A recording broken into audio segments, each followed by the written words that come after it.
don't think anybody else outside of like the Libertarian Party will put up candidates who like talk about this stuff. But Ron Paul was the only one like in a major party who got like a huge amount of traction behind him. But where he was like, look, this is all like when you have a fiat currency system and you go off of any type of gold standard or anything that kind of limits the government's ability to just print as much money out of thin air as they want to, you get this thing where we live in a cycle of constant inflation. And this is something that people don't put that much thought into. Like, you know, when you're talking to your grandma or something and she's like, in my day, a bottle of Coke was a nickel. Right. We just take that almost as like, yeah, well, that's how it works.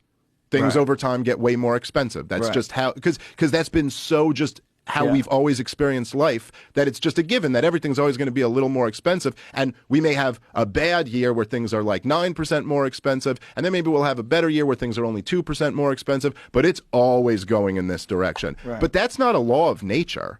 That doesn't just have to be that way. And in fact, if you looked at like from the year, say, 1800 to the year 1900, somebody talking to their grandparents would have had the complete opposite thing. They would have been like, oh my God, it was so much more expensive when I was young and now things are getting cheaper. And in fact, the natural tendency in a society that's developing, the natural pressure is for things to get cheaper. Because if you just think about it, right, like you get more efficient at making them.